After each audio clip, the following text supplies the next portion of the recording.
এদিকে নির্বাচনী জনসভায় যোগ দিতে 2 দশক পর দুপুরে সিরাজগঞ্জে যাবেন বিএনপির চেয়ারম্যান তারেক রহমান।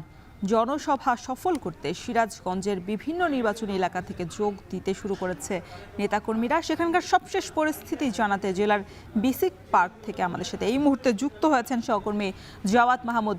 জাওয়াত, জানাবেন যে তারেক রহমানকে বরণ করতে তার কিছু সময়ের অপেক্ষা সিরাজগঞ্জবাসীর, সেখানকার প্রস্তুতি কেমন দেখছেন?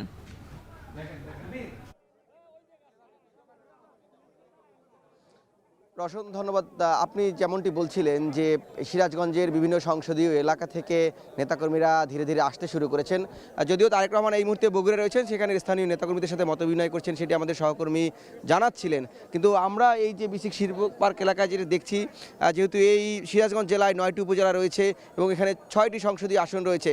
শুধুমাত্র সিরাজগঞ্জেই নয়, পার্শ্ববর্তী জেলা যে পাবনা, সেই পাবনাতেও 9টি উপজেলা রয়েছে এবং সেখানে 5টি সংসদীয় আসন রয়েছে।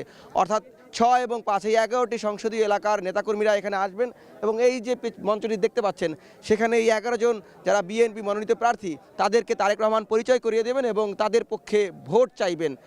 এখন আমরা দেখছি যেহেতু রোদের তাপ ধীরে ধীরে বাড়ছে এবং বেলা গড়ানোর সাথে সাথে নেতাকর্মীরা ধীরে ধীরে আগমন করছেন এবং এই শিল্প পার্ক এলাকাতে মূলত আপনি এখানে আসলে মাঠ কিন্তু পুরো বালুময় একটি মাঠ এখানে আমরা দেখতে পাচ্ছি এবং বিস্তীর্ণ এলাকা জুড়ে এই মাঠটি, যেহেতু রোদের একটি ব্যাপার রয়েছে, নেতাকর্মীরা বলছেন যে ধীরে ধীরে বেলা গড়ানোর সাথে সাথে নেতাকর্মীরা এখানে আসবেন সেটি প্রত্যাশা করছেন এবং এই মাঠে বিপুল জনসমাগম যাতে ঘটতে পারে, নেতাকর্মীরা আসতে পারে, সেই প্রচেষ্টা যারা স্থানীয় নেতা রয়েছেন তারা বেশ কয়েকদিন ধরেই করছিলেন।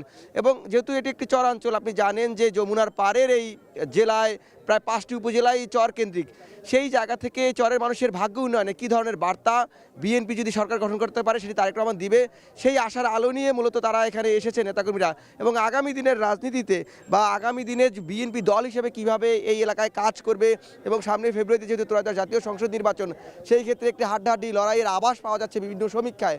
বিএনপি কীভাবে কাজ করবে ভোটের মাঠের সুবিধা নিতে, সেই দিক নির্দেশাও এখান থেকে তারেক রহমান দিবেন। পাশাপাশি তারেক রহমান যেই তার 31 দফা রাষ্ট্র পরিকল্পনা কিংবা তিনি যে 8টি বিষয় নিয়ে যাচ্ছেন, বিশেষ করে ফ্যামিলি কার্ড, কৃষক কার্ড বা স্বাস্থ্য কার্ড, সেই বিষয়ে এখানকার মানুষকে বার্তা দিবেন বলে নেতাকর্মীরা মনে করছেন। কিন্তু আমরা সবশেষ পরিস্থিতি দেখছি, এখন মঞ্চের কাজ শেষ হয়ে গেছে, আইন শৃঙ্খলা পরিস্থিতিতে এই জায়গাটিকে নিয়ন্ত্রণ নেওয়ার চেষ্টা করছেন।